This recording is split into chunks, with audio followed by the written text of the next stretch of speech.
جی ناظرین، ایک بار پھر ہم آپ کے ساتھ موجود ہیں اور بریک سے پہلے ہم بات کر رہے تھے حلالہ کے حوالے سے اور حلالہ کی شرعی حیثیت کے ہم نے حوالے سے بات کی، اور اب ہم بات کریں گے حلالہ کی قانونی حیثیت کیا ہے اور حلالہ کے حوالے سے پاکستانی قانون کیا کہتا ہے۔ ہم تھوڑی سی بات کریں گے جو حلالہ سینٹرز ہیں ان کے حوالے سے بھی، لیکن پہلے تھوڑی سی ہم حلالہ کی قانونی حیثیت جانتے ہیں، اور ہمارے ساتھ اس موضوع پر بات کرنے کے لیے موجود ہے لیاقت علی خان صاحب جو ایڈوکیٹ ہیں ہائی کورٹ۔ جی السلام علیکم، جی کیسے ہیں آپ؟ ٹھیک ٹھاک ہیں؟ جی الحمدللہ، thank you so much for being here. اچھا، یہ آپ نے سن تو لیا یہ سوال کہ اب ہم جانیں گے حلالہ کی قانونی حیثیت کیا ہے۔ بسم اللہ الرحمن الرحیم۔ دیکھیں نازیہ، حلالہ اس وقت ہوتا ہے جب دونوں میاں بیوی کے درمیان طلاق ہو جائے۔ طلاق ہونے کے بعد اگر ان کے بچے ہوں یا ان سے غلطی ہو گئی ہو اور اس کے بعد جو ہے نا وہ دوبارہ سے جو ہے نا وہ ملنا چاہ رہے ہوں، اور اس صورت میں جو ہے نا دونوں میاں بیوی جو ایکس ہسبینڈ ہے یا اس کی جو بیوی ہے وہ راضی ہوئے اس بات پہ کہ پھر ہمیں حلالہ کروا کے جو ہے نا پھر جا کے اپنا دوبارہ وہ مل سکتے ہیں۔ دیکھیں، اگر اس میں لڑکی کی رضامندی بھی شامل ہے، اور یہ تو شرعی ہمارا یہ ہے کہ اگر کوئی شخص اپنی بیوی کو طلاق دے دیتا ہے اور وہ طلاق واضح ہو جاتی ہے تو اس صورت میں پھر یہ ہے کہ ہم سب سے پہلے بیوی کے مسلمان ہم فتویٰ لیتے ہیں، اس چیز کو پہلے کنفرم کرتے ہیں کہ کیا واقعی جو ہے جس شخص نے اس کو طلاق دی کیا نشے کی حالت میں دی ہے، غصے کی حالت میں دی ہے، یا جو ہے نا اس نے اپنے ہوش و حواس کے اندر اس کو رہتے ہوئے دی ہے اور وہ اپنی غلطی کے اوپر جو ہے نا نادم شرمندہ ہے، اور اس کے بعد اس کے یہ بھی ہو سکتا ہے کہ دونوں میاں بیوی ایک دوسرے کے بغیر نہ رہ سکتے ہوں اور ان سے یہ غلطی سرزد ہوئی ہو، اور یہ کیونکہ حلالہ ایک سزا کے طور پہ ہے، اور یا ان کے چھوٹے بچے ہوں جو ہے نا وہ ان کی خاطر جو ہے دوبارہ سے وہ جو ہے نا وہ اپنی غلطیوں کا ازالہ کر کے جو ہے نا وہ چاہتے ہیں کہ بھی دوبارہ اس خاتون کا حلالہ ہو۔ حلالے کے لیے ہے کہ سب سے پہلے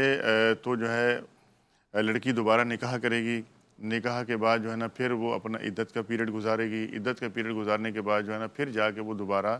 اس کے ساتھ جو ہے نا وہ نکاح کر سکتی ہے جو ہے نا، لیکن یہ کنڈیشنل نہیں ہونا چاہیے۔ اور اگر اس عورت نے کسی دوسرے مرد کے ساتھ شادی کی اور وہ دونوں کی رضامندی ہے وہ اس سے نہیں چھوڑنا چاہتی تو یہ بھی زبردستی بھی نہیں ہے، اسلام کے اندر بھی قانون کے اندر بھی زبردستی آپ اس سے پھر اس سے کہیں نہیں جی آپ اس کو ڈیورس دیں، آپ نے حلالہ کے طور پہ شادی کی تھی اور یہ دوبارہ خاتون جو ہے نا اپنے پہلے ہسبینڈ کے پاس جانا چاہتی ہے، یہ پھر ان دونوں کی مرضی کے اوپر منحصر ہے جو نا۔ لیکن یہاں پہ ہم دیکھتے ہیں کہ ایسے بے شمار واقعات ہمارے پاس آتے ہیں کہ میاں بیوی غلطیاں کرتے ہیں، جیسے ہمارے پاس فیملی کورٹس ہیں جہاں ہم دیکھتے ہیں غصے کی حالت میں شوہر طلاق دیتا ہے یا بیوی ناراض ہو کے آ جاتی ہے اور وہ جا کے کورٹ سے رجوع کرتی ہے اور khula suit for dissolution of marriage by way khula file کرتی ہے اور خلا وہاں گرانٹ ہو جاتی ہے، اور اس کے بعد جو ہے وہ خلا کنفرم بھی ہو جاتی ہے۔ پھر ہم دیکھتے ہیں کہ جو ہے نا وہ میاں بیوی دوبارہ سے جو ہے نا وہ کوشش کرتے ہیں کہ ان کی صلح ہو جاتی ہے بچوں کی وجہ سے یا خاندان کی وجہ سے، تو اس کے لیے پھر یہ پروسیس ان کو کرنا پڑتا ہے جو نا۔ لیکن ایسے جو کیسز ہیں وہ کم ہوتے ہیں، ہم دیکھتے ہیں کہ زیادہ ان کی تعداد ان کی زیادہ نہیں ہے، ان کیسز کی تعداد جو ہے نا کم ہے، اور ایسا بھی ہوا ہے کہ ہم نے بہت سارے کیسز کے اندر جو ہے نا خلا گرانٹ کروائی، اور اس کے بعد میاں بیوی کیونکہ کورٹ کی جو خلا ہوتی ہے اس کو ایک طلاق کا تصور کیا جاتا ہے، اور اس کا پروسیس یہ ہے کہ جب آپ کو عدالت ڈگری جاری کرتی ہے تو اس ڈگری کی کاپی آپ جو ہے سیکشن 7 کے تحت 7(1) کے تحت جو ہے نا آپ جو متعلقہ یونین کونسل ہے جہاں وہ بچی رہتی ہے جہاں وہ نکاح رجسٹر ہے وہاں وہ ایک اپلیکیشن دیتے ہیں، وہ کنفرمیشن سرٹیفکیٹ جو ہے وہ خلا کا حاصل کرتے ہیں۔ اس کا پروسیس یہ ہوتا ہے وہاں پہ ایک آربیٹریشن کونسل ہوتی ہے، وہاں ایک اپلیکیشن جاتی ہے، اس کے اوپر وہ ڈیٹ مقرر کرتے ہیں، اور دوسرا جو اس کا ہسبینڈ ہوتا ہے اس کو وہ نوٹس کر کے بلاتے ہیں۔ وہاں بھی جیسے فیملی کورٹ کے اندر ریکنسیلیشن کا ایک پروسیس ہوتا ہے کہ جج جو ہے وہاں فیملی جج جو ہے وہ دونوں میاں بیوی کو بٹھا کے پہلے سمجھانے کی کوشش کرتا ہے، جب اس کو کوئی آپشن نظر نہیں آتا تو وہ خلا گرانٹ کرتا ہے جو نا، اور اس کے بعد جو ہے نا سیم اسی طرح یونین کونسل کا ہے کہ وہ پہلے دونوں کو سمجھاتے ہیں،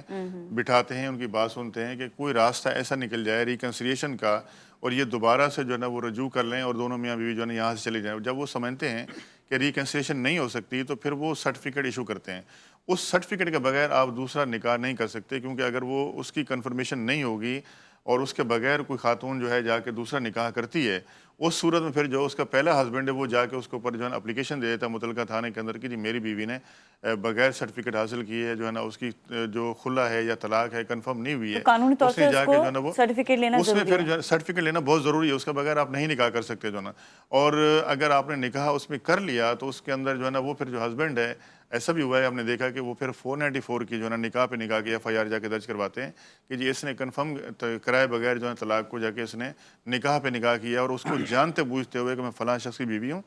فلاں شخص کے ساتھ میرا نکاح ہوا تھا اور اس نے جو ہے نا اس کو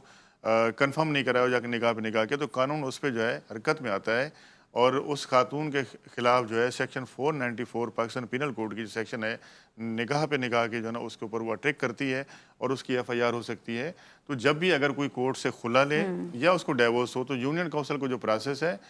وہ آپ کو سب سے پہلے فالو کرنا ہے، اس کو سرٹیفکیٹ کو لینا ہے، اس کے بعد جا کے آپ نے دوسرا نکاح کرنا ہے۔ جہاں تک آپ نے حلالہ سینٹر کی بات کی ہے، کچھ عرصے سے یہ باتیں سننے میں آ رہی ہیں کہ ہمارے شہر کے اندر یا ملک کے اندر ایسے حلالہ سینٹر بنائے گئے ہیں کہ جی وہاں پہ جو ہے نا جن خواتین کو حلالہ کروانا ہے وہ وہاں چلی جائیں، اس کے بعد وہاں سے ان کو جو ہے نا ڈیورس مل جائے گا۔ دیکھیں یہ سب غیر قانونی چیزیں ہیں، جو نا غیر قانونی غیر شرعی چیزیں ہیں، اس کی ہم مذمت کرتے ہیں۔ اس طرح نہیں ہونا چاہیے ہمارے، یہ تو ایک آپ لوگوں کو جو ہے نا وہ اس طرف جو ہے نا وہ لے کے آ رہے ہیں، بے راہ روی کی طرف لے کے آ رہے ہیں کہ وہ اپنی بیویوں کو طلاق دیں، اس کے بعد جو ہے نا وہ لے جائیں وہاں سے حلالہ کرائیں، اور اس کے بعد وہاں سے طلاق پکڑیں اور جا کے دوبارہ جو ہے نکاح کریں۔ تو یہ چیزیں بالکل اس کی مطلب یہ شرم کا مقام بھی ہے کہ کس طرح سے اب شوہر جو ہے وہ اپنی بیوی کو خود حلالہ کے لیے لے کر جا رہا ہے، اور مطلب اس کو خود طلاق دی۔ مطلب یہ بالکل شرم کا مقام ہے کہ جو حضرات ایسی حرکت کر رہے ہیں یا جو خواتین بھی۔ اچھا مفتی صاحب، ایک سوال آپ سے ایک اور یہ بھی ہے کہ ایک عورت کو طلاق ہو گئی ہے، اب وہ یہ پلان کر کے، یہ سوچ کر کسی اور آدمی سے نکاح کرتی ہے کہ اب میں اس سے کچھ عرصے بعد طلاق لے کر میں واپس اپنے پہلے شوہر سے شادی کر لوں گی اور حلالہ کر کے، تو یہ بتائیں یہ جو پری پلانڈ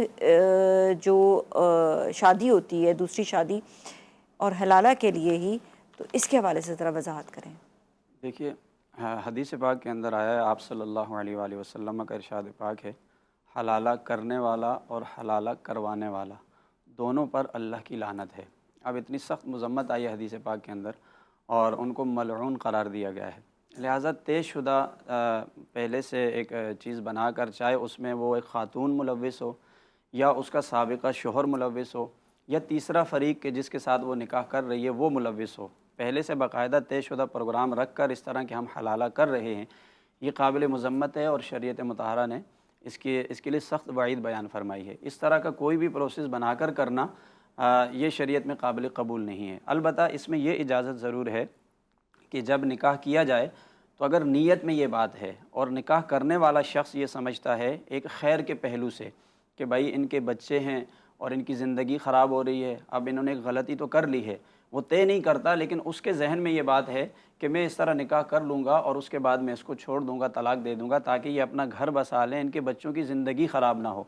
تو اگر ذہن میں یہ بات رکھی ہوئی ہے اور طے نہیں کی ہے تو پھر اس پر تو ہمارے بعض فقہا نے یہ بھی لکھا ہے کہ وہ حسن نیت کی وجہ سے اللہ کی بارگاہ میں اجر کا بھی مستحق ہے۔ لیکن اگر اس لڑکے نے جو دوسرا وہ شوہر تیسرا فریق جو کر رہا ہے، اب رہ گئی یہ جو ایکس میاں بیوی ہیں، ان کا معاملہ رہ گیا، یہ اگر خود سے طے کر کے یہ چیزیں کرواتے ہیں تو یہ قابل مذمت ہیں، کیونکہ یہ اللہ نے سزا دی ہے، سزا کے طور پر رکھا ہے۔ اب جیسے آپ نے حلالہ سینٹر کے حوالے سے ہم بات کر رہے تھے، اب یہ تو سمجھ لینا کہ ہمارا معیار بہت گر گیا، ہم شریعت سے، دین سے اتنے دور ہو گئے، شریعت کے رکھی ہوئی ان چیزوں کو، احکام کو ہم پامال کر رہے ہیں کہ باقاعدہ اس کے لیے ایک سینٹر بنا رہے ہیں، کیونکہ شریعت میں تو اس کی کوئی گنجائش ہی نہیں اور ہے۔ یہ چیزیں تو ایسی ہیں کہ اس کو چھپا کے کیا جاتا ہے، جی ہاں، اس کے بتا کے نہیں کیا جاتا۔ بتا کے میں نہیں ذرا کیا سا اس کے جاتا۔ قانون کے حوالے سے بھی جانوں گی کہ مطلب اتنی اوپنلی ایک ایسی چیز ہو رہی ہے، اس کے لیے قانون کیا کہتا ہے؟ جی اس کے لیے تو دیکھیں نا کہ اگر اس طرح کی چیز موجود ہے معاشرے میں تو میں تو کہتا ہوں ہمارے اداروں کو حرکت میں آنا چاہیے، اس کے خلاف کارروائی کرنی چاہیے۔ ایک اسلامی ملک میں رہ رہے ہیں، کیونکہ اس طرح کا کام کرنے سے شریعت کا بھی مذاق بنتا ہے کہ بھائی اچھا ان کے ہاں یہ پروسیس ہے کہ ایک بیوی حرام ہوگی اور اس کو حلال کرنے کے لیے ایک حلالہ سینٹر بنا دیا گیا، اس کی تو سمجھ لیں کوئی گنجائش موجود ہی نہیں ہے۔ اور شریعت مطہرہ نے اس کو ایک سزا بھی مقرر کر دی نا کہ ایک شخص، اس کو جب اللہ نے ایک بیوی حلال کی صورت میں عطا کی تھی تو اس نے کیوں یہ اقدام کیا کہ وہ فوراً غصے میں آیا اور تینوں طلاقیں ایک ساتھ دے دی، حالانکہ وہ ایک طلاق بھی دے سکتا تھا جس کے بعد اس کو رجوع کا بھی اختیار تھا، لیکن اس نے ایک ایسا کام کیا کہ جو شریعت میں ناپسندیدہ ہے۔ کیونکہ دیکھیں جتنی بھی چیزیں جائز ہیں شریعت میں، ان میں طلاق کے حوالے سے یہ آتا ہے کہ اللہ تعالیٰ کو یہ جائز کام بھی ناپسند ہے، کیونکہ اس میں دیکھیں گھر خراب ہو جاتا ہے، پھر وہ اس کے نزدیک اس رشتے کی اہمیت ختم ہو گئی کہ جو ایک ساری زندگی جس خاتون کے ساتھ گزارنی ہے، جو اس کے لیے سب کچھ چھوڑ کر آئی ہے، اس نے 3 لفظ بولے اور اس کی زندگی کو ہی ختم کر دیا۔ بالکل۔ تو اس لیے شریعت نے یہ سزا مقرر کی ہے کہ اب دوبارہ تم اس کے اہل نہیں ہو کہ یہ تمہارے پاس رہے۔ اب اگر ہم اس پروسیس کو جو کہ قرآن نے بیان کیا ہے ایک جائز صورت کے لیے کہ اگر کبھی دوبارہ اس کی شادی ہو سکتی ہے تو صرف اسی صورت میں، تو اس کو ہم خود سے ایک سینٹر کے طور پر یا ایسا اقدام کریں کہ باقاعدہ اس کے لیے ایک ہم کوئی جو ہے کمیٹی بنا لیں، پلان کر لیں۔ ایک چیز جی ہاں، اور جو پری پلان نہیں اللہ نے حکم دیا، پری پلان تو بالکل نہیں ہے، شریعت مطہرہ میں یہ نہیں ہے۔ اس کو یہ جو اصطلاح بھی ہم نے بنائی نا، یہ بھی شریعت مطہرہ میں نہیں ہے۔ حلالہ کا جو لفظ ہم استعمال کرتے ہیں یہ بھی لوگوں نے خود سے بنایا ہوا ہے، کیونکہ حلالے کے لوگ بھی مانے تو یہ ہے کہ اس کو حلال کرنا، یعنی بیوی شوہر کے لیے حلال نہیں، اس کو حلال کرنا۔ تو ہم نے لیکن ایسا کوئی لفظ بھی نہیں ہے، کوئی لفظ نہیں ہے، یہ شریعت نے مقرر نہیں کیا ہے، یہ تو اپنی طرف سے لوگوں نے اس کو مقرر کر دیا ہے اور باقاعدہ پھر اس کو یوز بھی کر رہے ہیں اور اس کا ایک پورا پروسیس بھی کر رہے ہیں۔ اس لیے بہرحال یہ شریعت میں یہ طریقہ قابل مذمت بالکل بھی نہیں ہے طریقہ جو حلالہ سینٹرز بنائے ہوئے ہیں۔ حلالہ کیا ہے بیسکلی، اور حلالہ کی شرعی حیثیت کیا ہے، اور قانونی اعتبار سے بھی اس کے حوالے سے ہم بہت کچھ آج آپ کو بتائیں گے اور آگاہی بھی دیں گے۔ ہمارے ساتھ موجود ہیں اس وقت مفتی محمد وسیم صادق صاحب، ان سے ہم آغاز کرتے ہیں آج کی گفتگو کا۔ السلام علیکم جی۔ وعلیکم السلام ورحمۃ اللہ وبرکاتہ۔ اچھا مفتی صاحب، سب سے پہلے تم حلالہ کے حوالے سے جانیں گے کہ حلالہ ہے کیا؟ بسم اللہ الرحمن الرحیم۔ فَإِن طَلَّقَهَا فَلَا تَحِلُّ لَهُ مِن بَعْدُ حَتَّى تَنكِحَ زَوْجًا غَيْرَهُ، صدق اللہ العظیم۔ دیکھیے شریعت مطہرہ نے ہر ایک چیز کے کچھ اصول اور ضوابط مقرر کیے ہیں۔ اسی طرح نکاح، طلاق اور جس طرح آپ نے ایک اصطلاح حلالہ استعمال کر لی، اس حوالے سے بھی کچھ جو ہے قانونی اور اصولی پہلو جو ہے وہ بنائے ہیں۔ بنیادی طور پر میں حلالے پر بات کرنے سے پہلے یہ عرض کروں گا کہ ہمارے ہاں لوگوں کو طلاق کے حوالے سے ہی مسائل نہیں پتہ ہوتے، کیونکہ ہمارے ہاں یہ سمجھا جاتا ہے کہ طلاق صرف اس وقت ہوتی ہے کہ جب کوئی شوہر بیوی کو تینوں طلاقیں دے دے اور معاملہ ہی ختم کر دے۔ حالانکہ شرعی طور پر ایک طلاق بھی دے دیتا ہے تو طلاق اس سے بھی ہو جاتی ہے، اور یہی شریعت کا پسندیدہ طریقہ ہے کہ اگر کچھ ایسی ناگزیر صورتحال پیدا بھی ہو جائے تو صرف ایک طلاق دے دو اور اس کے بعد بیوی کو چھوڑ دو، وہ اپنی عدت گزارے۔ جب اس کی عدت وہ جو 3 پیریڈ مکمل ہو جائیں گے تو نکاح از خود ختم ہو جائے گا۔ اب سہولت کیا رہے گی؟ شریعت نے ایک رعایت رکھی ہے کہ اگر بعد میں دوبارہ یہی میاں بیوی ان کے ذہن ملتے ہیں اور دوبارہ سے اپنی ازدواجی زندگی شروع کرنا چاہتے ہیں تو بغیر کسی ہیلے کے اور اس کے آپس میں دوبارہ سے نکاح کر کے پھر اپنی زندگی دوبارہ سے شروع کر سکتے ہیں۔ آفٹر 3 months آپ بتا رہے ہیں کہ جی ہاں، جب ایک طلاق دی ہو، کیونکہ اس سے بھی نکاح ختم ہو جاتا ہے۔ جی جی۔ اور اگر 2 طلاقیں دے دی تو اس سے بھی ختم ہو جاتا ہے۔ جی جی۔ لیکن ہمارے ہاں 3 کو ہی حتمی صورت میں اختیار کیا جاتا ہے، لیکن یہ 3 طلاقیں دینے کے بعد نقصان یہ ہوتا ہے کہ اس کے بعد وہ میاں بیوی دوبارہ سے آپس میں نکاح نہیں کر سکتے ہیں، گنجائش نہیں رہتی، گنجائش باقی نہیں رہتی ہے۔ تو اس لیے سب سے پہلے بنیادی طور پر ہمیں شریعت کی اس رعایت کو مد نظر رکھنا چاہیے اور اس طریقے کو جو شریعت نے رکھا ہے اس میں نقصان کا پہلو کم ہے، اس میں جو ہے شرمندگی کم ہے اور بعد میں پشیمانی کم ہے، رجوع بھی کر سکتا ہے، اور اگر رجوع نہ بھی کرے، عدت گزر جائے تو بیوی بھی آزاد ہے، کہیں بھی نکاح کر سکتی ہے، لیکن دوبارہ اگر آپس میں مصالحت ہو جاتی ہے تو وہ بغیر کسی حلالے یا کسی اور چیز کے جو ہے آپس میں نکاح دوبارہ کر سکتے ہیں۔ اب آ جائیے اس صورت پر جو آپ نے حلالے کے حوالے سے کہا۔ ایک سوال اور اگر بیوی خلا لیتی ہے تو کیا خلا کے بعد بھی رجوع ہو سکتا ہے یا نہیں؟ جی دیکھیے، جب خلا لے لی جاتی ہے تو بشرط کہ خلا میں لفظ خلا ہی استعمال کیا ہو، کیونکہ بعض دفعہ ایسا بھی ہوتا ہے جب عدالت کے اندر یہ فیصلہ جاتا ہے تو وہاں 3 طلاقیں لکھوا دی جاتی ہیں۔ تو اگر 3 طلاقیں پیپر پر لکھوا دی، سائن کروا دیا یا شوہر سے کہلوا دیا، وہ تو 3 طلاقیں ہی ہو جائیں گی، وہ خلا نہیں ہوگا۔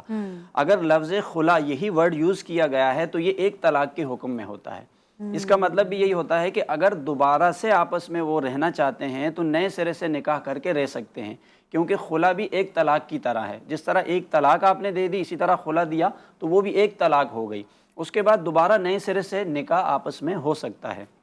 اب جب 3 طلاقیں ہم دے دیتے ہیں تو 3 طلاقوں کے بعد پھر راستہ ختم ہو جاتا ہے، دوبارہ رہنے کی کوئی گنجائش نہیں ہے۔ اب جیسے میں نے قرآن کریم کی آیت کا ایک حصہ پڑھا، اس میں اسی بات کا ذکر ہے، فَإِن طَلَّقَهَا، اگر تم نے اپنی بیوی کو تیسری طلاق بھی دے دی، تینوں طلاقیں دے دی، تو فلا تحل له من بعد حتى تنكح زوجا غیرہ، اب تمہاری یہ بیوی تمہارے لیے حلال نہیں ہو سکتی ہے،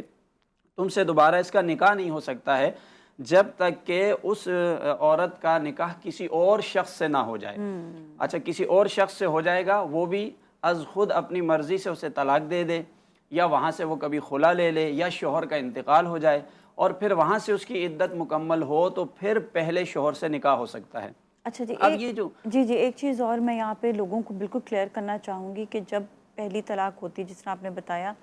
تو اس میں ایک چیز یہ آ جاتی ہے کہ جب عورت اور شوہر آپس میں ایک ساتھ نہیں رہتے ہیں تو ان کو احساس ہوتا ہے اس بات کا کہ کہاں پر انہوں نے کیا مسٹیک کی، کیا وہ ایک دوسرے کے ساتھ رہ بھی سکتے تھے یا نہیں رہ سکتے تھے۔ بعض دفعہ ایک دم انسان یا اس کو خیال آتا ہے کہ بھئی میں نے تو بہت بڑی غلطی کر دی۔ جی ہاں، تو یہاں پہ اسی لیے آپ نے بہت اچھا یہ پہلو تو آپ نے بتایا کہ ایک طلاق کے بعد آپ سیپریٹ ہو جاؤ تاکہ اندازہ ہو سکے، اس کو مذاق مت سمجھیں بالکل بھی۔ جی اچھا، اب ہم آئے حلالہ کی طرف۔ آپ نے حلالہ کے حوالے سے بتایا کہ شوہر اس نے لڑکی نے دوسری شادی کر لی، اب اس کا جو ہے وہاں پر یا پھر تو شوہر کی ڈیتھ ہو جاتی ہے یا پھر وہ اسے طلاق دے دیتا یا ہے، اسے طلاق دے یا دیتا ہے۔ وہ کہیں سے خلا لے لیتی ہے کسی بھی وجہ سے، اور پھر اس کے بعد وہ عدت گزارنے کے بعد پہلے شوہر سے نکاح کر سکتی ہے۔ اچھا، یہ جو حلالہ کا لفظ ہمارے ہاں استعمال ہوتا ہے، یہ کوئی شرعی ٹرمز نہیں ہے، یہ ہم نے خود بنائی ہوئی ہے اور ہم اس کو استعمال کر رہے ہیں۔ شریعت مطہرہ نے اس کے لیے باقاعدہ کسی پروسیس کا نہ تو اہتمام کیا ہے، نہ اس کا حکم دیا ہے، جس طرح کہ ہمارے ہاں ایک رواج بھی بن چکا ہے کہ جی اب ہم حلالہ کر لیں گے۔ تو شریعت تو کہتی ہے کہ جب بھی نکاح ہوگا،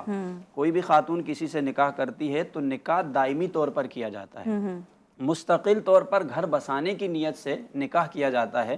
نکاح کو اس طرح ٹیمپریری طور پر استعمال کرنے کے لیے نہیں کیا جاتا جو کہ ہمارے ہاں ہوتا ہے۔ جی جی، اگر کوئی یہ طریقہ اختیار کرتا ہے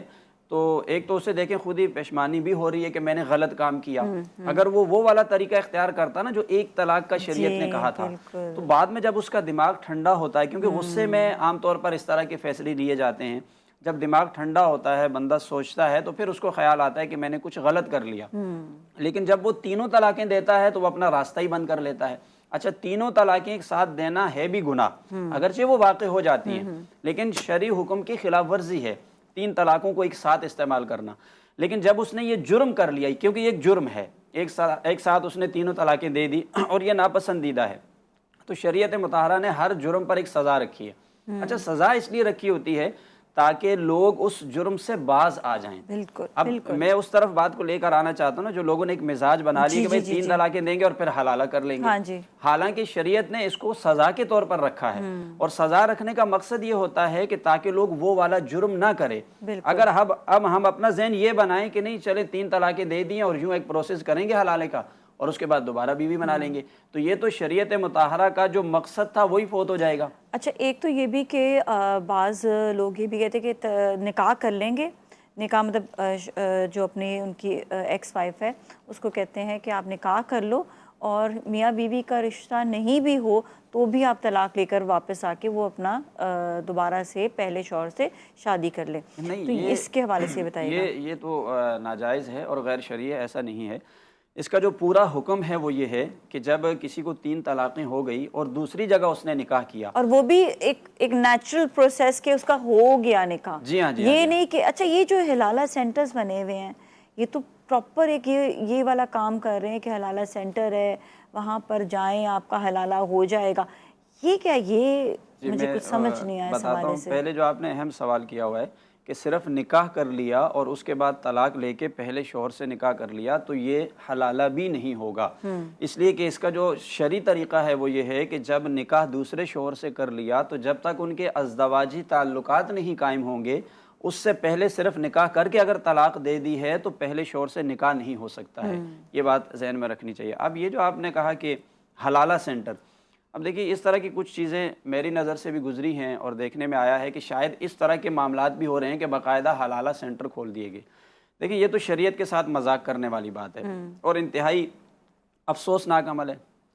شرم والی بات ہے کہ آپ شریعت مطہرہ اور شرعی احکام کا مذاق اڑائیں اور آپ باقاعدہ اس کو پروفیشنل طور پر ایک اس کے ادارے قائم کر لیں۔ حالانکہ یہ تو بطور سزا رکھا گیا ہے جی جی کہ جب کوئی شخص اپنی حلال بیوی کو جس پر اسے اختیار تھا اس نے اللہ کی حدود کو پامال کیا اور 3 طلاقیں دی اور ایک دم سے اپنے اوپر حرام کر لیا، تو اللہ نے اس کے لیے سزا مقرر کر دی کہ پہلے وہی 2 الفاظ ایجاب و قبول کے بولنے کہ اللہ نے تمہارے لیے اس کو حلال رکھا تھا، اب تم نے جو ہے اس اپنے حق کو ضائع کر دیا، اس نعمت کو اللہ کی نعمت نہ سمجھا اور فوراً جذبات میں آ کے 3 طلاقیں دے دی، تو اللہ تعالیٰ نے اس کو بطور سزا مقرر کیا کہ اب تمہارے لیے یہ بیوی حلال نہیں ہو سکتی ہے۔ اب اگر کہیں اور نکاح کرے گی پھر وہاں سے طلاق ہوگی پھر تمہارے نکاح میں آ سکتی ہے، ایک بہت لمبا پروسیس رکھا گیا اور اس کو بطور سزا رکھا گیا۔ اگر ہم اس طرح سے حلالہ سینٹر قائم کر لیں اور باقاعدہ وہاں پر بلوا کر اس طرح کے کام شروع کر دیں تو یعنی اس حد تک ہم گر جائیں کہ اس کو بھی ایک کاروباری شکل دے دیں۔ اب میں تھوڑا قانونی حیثیت کے حوالے سے بھی جانوں گی کہ جو لیاقت بھائی جو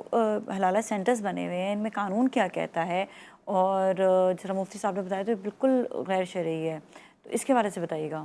دیکھیں یہ جو حلالہ سینٹر بنائے گئے ہیں بالکل مفتی صاحب نے بھی صحیح کہا، میں بھی اس پہ یہی کہوں گا کہ کوئی ایسا قانون موجود نہیں ہمارے ملک کے اندر کہ اس طرح کی اجازت دے،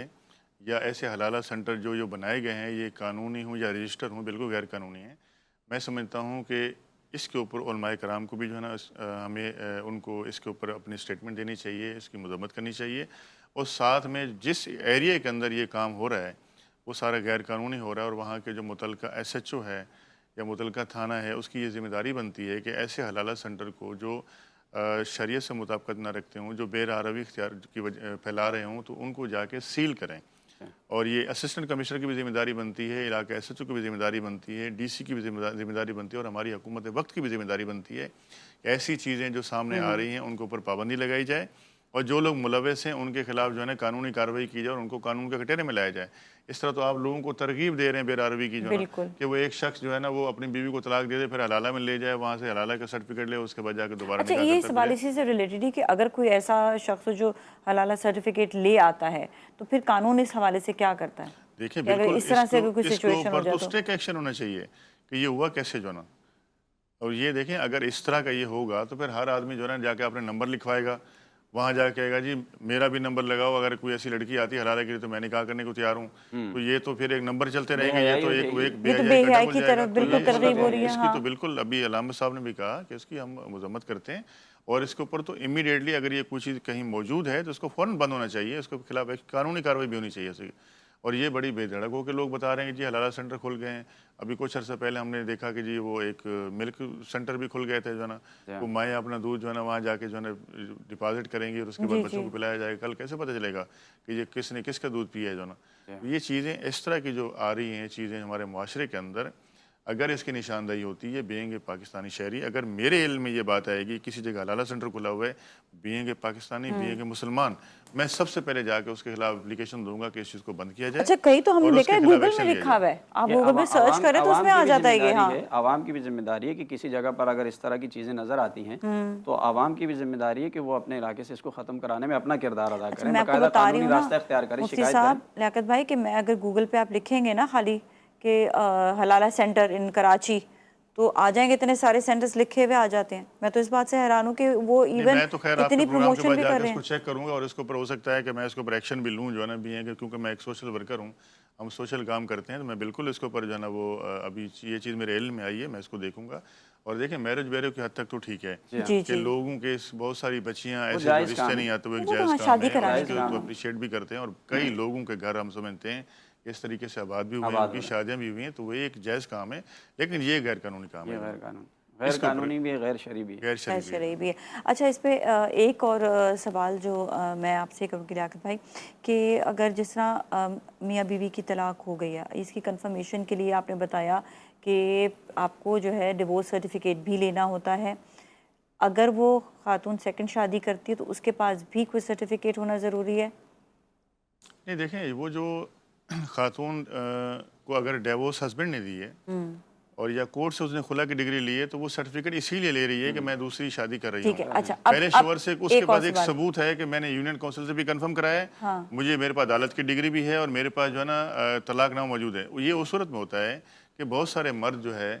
بیوی کو ڈیورس دیتے ہیں اس کو ریٹرن میں لکھ کر نہیں دیتے تو پھر وہ مجبور ہوتی ہے کہ اگر وہ کسی اور جگہ نکاح کرتی ہے تو وہی ہسبینڈ جو ہے بدنیت ہو کر پھر اس کو جی آپ نے بتایا. اچھا اب وہ دوسرے شوہر سے جس سے شادی کی ہے اور اس سے بھی ڈیورس لینا چاہ رہی ہے تو وہاں پر بھی اس کو سیم پروسیجر ہی کرنا بالکل ہوگا. سیم پروسیجر اڈاپٹ کرنا پڑے گا اور تب جا کے جو ہے نا وہ یہ چیز کمپلیٹ ہوگی جناب. اوکے جی سیم پروسیس ہوگا جناب. ٹھیک ہے صحیح ہے. اچھا یہاں پر آپ سے میں پوچھوں گی کہ جب ڈیورس کرنی خواتین جو ہے یا مرد حضرات جب لینا چاہتے ہیں کرتے ہیں ڈیورس اپنی بیوی کو تو اس وقت وہ کس طرح سے جو ہے ایک تو اسلامی طور سے جو ہمارا شرعی قانون اور جو ہمارا پاکستانی قانون ہے اس سے آپس میں ایک دوسرے سے کس طرح ریلیٹ کر رہے ہوتے ہیں.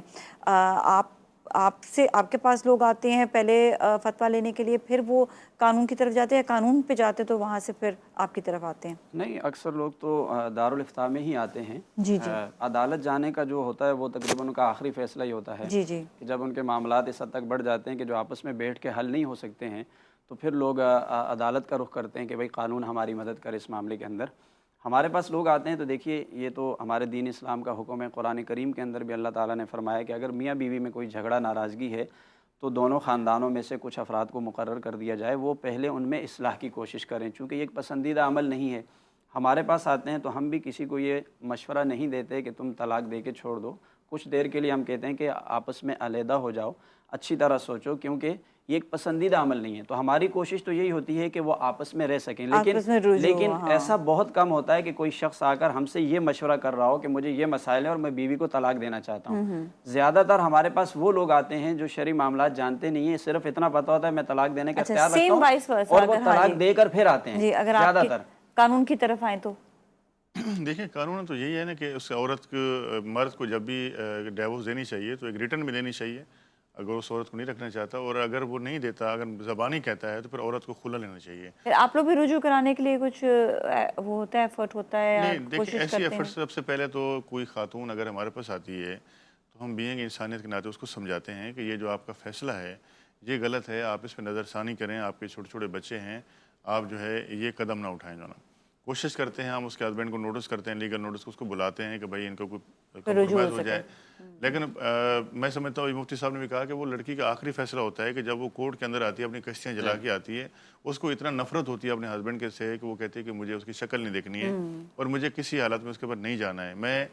اس کے پاس جانے سے بہتر یہ ہے کہ میں مرنے کو ترجیح دوں گی. اور وہ اتنی فیڈ اپ ہو چکی ہوتی ہے کہ وہ اس کمپرومائز نہیں کرنا چاہتی، تبھی فیصلہ کرتی ہے. جب کورٹ کے اندر یہ کیس جاتا ہے اور عدالت جو ہے نا اس کے ہسبینڈ کو نوٹس کرتی ہے، بلاتی ہے، اور بہت سارے لوگ تو نہیں آتے اور یک طرف ایکسپرٹی ڈگری ہو جاتا ہے، اور جو لوگ آتے ہیں اس پہ پھر عدالت میں جو فیملی جج ہیں، لیڈیز جج ہیں، ان کو یہ باقاعدہ انسٹرکشن ہوتی ہے، ان کو ڈائریکشن ہوتی ہے کہ آپ نے دونوں کو کمپرومائز کرانا ہے. پہلی ان کی کوشش یہ ہوتی ہے کہ وہ دونوں میاں بیوی کو بٹھاتے ہیں، گھنٹہ گھنٹہ 2 گھنٹے ان سے پوچھتے ہیں، ریزن پوچھتے ہیں کیا معاملہ ہے، کتنے بچے ہیں، شادی کو کتنا عرصہ ہو گیا، آپ کے اندر اختلاف کیوں پیدا ہوا. آپ کو لڑکی کو یہ بھی کہتے ہیں کہ اگر آپ کو کوئی چیز اس سے لکھوانی ہے، آپ کو جو ہے نا شرط شرائط ہیں، آپ کو خرچے کے حوالے سے، گھر کے حوالے سے، ہم آپ کو لکھوا دیتے ہیں لیکن آپ کمپرومائز کر لیں. جو نا اگر اس صورت میں ایسا بھی ہوتا ہے کہ بعض اوقات جو ہے نا وہ عدالت میں کمپرومائز ہو جاتے ہیں،